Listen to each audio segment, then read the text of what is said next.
नमस्कार, आदाब. न्यू विदर्भ स्वदेशी न्यूजमध्ये आपले सर्वांचे स्वागत. नांदुरा शहर प्रतिनिधी सय्यद इम्रान यांची रिपोर्ट. काल दिनांक 11 एप्रिल 2026 रोजी नांदुरा येथे जिल्हा बैठकीत संभाजी ब्रिगेडचा जोरदार विस्तार. नांदुरा तालुक्यात मोठ्या प्रमाणात संभाजी ब्रिगेडमध्ये प्रवेश. नांदुरा आज पार पडलेल्या संभाजी ब्रिगेडच्या जिल्हा बैठकीत नांदुरा तालुक्यातील असंख्य कार्यकर्ते तसेच महिला आघाडीच्या महिलांनी उत्स्फूर्तपणे संभाजी ब्रिगेडमध्ये जाहीर पक्षप्रवेश केला. या कार्यक्रमात संघटनेचा विस्तार अधिक बळकट झाल्याचे चित्र पाहायला मिळाले. यावेळी शिवमती कविताताई घोपे यांची महिला आघाडी तालुका अध्यक्षपदी नियुक्ती. शिवमती मंगलाताई गर्दे यांची नांदुरा शहर अध्यक्षपदी नियुक्ती तर सविताताई बेलोकार यांची महिला आघाडी तालुका उपाध्यक्षपदी नियुक्ती करण्यात आली. कार्यक्रमास संभाजी ब्रिगेडचे प्रदेश संघटक शिवश्री योगेशदादा पाटील, जिल्हाध्यक्ष अमर रमेश पाटील, जिल्हा सचिव मंगेशदादा सोळंके, ज्येष्ठ मार्गदर्शक विनोद वानारे, जिल्हा कार्याध्यक्ष सचिन बाटे, जिल्हा उपाध्यक्ष चेतन धुमाळ, रामाभाऊ रोटे, तालुकाध्यक्ष जळगाव जामोद, जिल्हा संघटक कुलदीप बेडकर, माननीय आटोळे विद्यार्थी आघाडी जिल्हाध्यक्ष पवन सोळंके, संतोष सोळंके, माननीय मेजर संजय ससाने, रोशन चोपडे, तालुका सचिव अमोल भगत, वाहतूक आघाडी तालुकाध्यक्ष भागीरथ मनस्कार, तालुका उपाध्यक्ष यांच्यासह अनेक पदाधिकारी व कार्यकर्ते मोठ्या संख्येने उपस्थित होते. कार्यक्रमाच्या सुरुवातीला क्रांतीसूर्य महात्मा ज्योतिराव फुले यांची जयंती साजरी करून त्यांना मानवंदना देण्यात आली.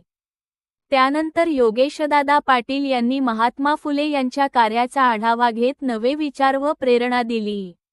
जिल्हाध्यक्ष अमर रमेश पाटील यांनी संघटन वाढीसंदर्भात मार्गदर्शन केले. कार्यक्रमाचे प्रास्ताविक मंगेश सोळंके यांनी केले, तर आभार प्रदर्शन रोशन चोपडे व दिलीप कोल्हे, तालुकाध्यक्ष नांदुरा यांनी मानले. या बैठकीमुळे नांदुरा तालुक्यात संभाजी ब्रिगेडची संघटनात्मक ताकद आणखी वाढणार असल्याचा तालुका अध्यक्ष यांनी विश्वास व्यक्त करण्यात आला. गाव तिथं शाखा उठ तरुणा जागा हो, संभाजी ब्रिगेडचा धागा हो. विल पॉवर किंवा आयपी ज्याला म्हणतात इंडिव्हिज्युअल परफॉर्मन्स, तो आपल्याकडे आहे नाही. आपल्या पूर्वजांना आपल्याला आपल्या परिस्थित्या बिकट असल्यामुळे आपल्याला ते देव गाठण्याची संधी मिळाली नाही. परंतु आज ते सर्व काही आपल्याकडे आहे. परंतु आज तुम्ही संभाजी ब्रिगेडला जॉईन जुलेक्ट, मला थोडा मराठी जॉईन जुलेक्ट झाला तर तुमचं आणि अमर भाऊंच्या आणि योगेश भाऊंच्या उपस्थितीमध्ये मला जे दोन शब्द मत मांडण्याचा जो वेळ दिला त्याबद्दल मी आपला आभारी आहे. परंतु त्यांनी आजपर्यंत तालुक्यातला जो रिप्रेझेंटेशन दिलं त्यांची गवाही त्यांनी दिली. तुम्ही या संघटनाला सहकार्य करसाल तर तुमचे निजी गरजा, सामाजिक गरजा हे 100 नाही 100% पूर्ण होऊ शकतो. परंतु गोष्ट कशी आहे की संत तुकाराम महाराजांना 1600 म्हटलं की तीर्थी धोंडा पाहणी देव रोकडा सजनी, आणि देव पाहायला गेलो आणि देवच होऊन गेलो. आपण एक दुसऱ्याला विश्वास ठेवून नाही. आणि विषमतावादी म्हणजे ईसासन ईसापूर्वी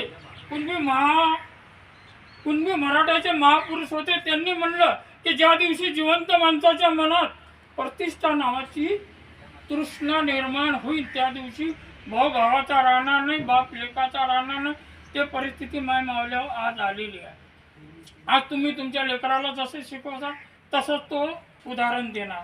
आपले संस्कार अगर आई शिजवणचे असले किंवा रंजल्या गांजले अशी म्हणावी, आपले पाण्या काय म्हणतात, ज्याला ताण लागली त्याला पाणी द्या, ज्याला भूक लागली त्याला भूक द्या. बाकी नीचे गरजा तर सर्वांच्याच आहेत. परंतु एकमेकाला सहकार्य करूनच कोणतं काम होईल. सामाजिक संघटन हे कशासाठी असते? सर्वांसाठी असते. नाहीतर शिवाजी महाराजांना या 18 प्रकट जाती करायची काय गरज होती? आज ज्यांची आपण जयंती करतो ते आज जे आपण दिनोबाई अंबानीला मानतो त्यावेळेस ते लखपती त्याने स्वतःच्या खर्चातून खडकवासला पुण्याचं धरण बांधलेलं आहे. त्या मामावलीला काय गरज होती? लोक त्यांच्या अंगावर शेणं आणि थुंकत होते, तरी माय मावल्याने तुम्हाला शिक्षणाचा अधिकार दिला. नाही तर तुम्हाला शिक्षण कुठे होतं काय 50च्या वेळेला?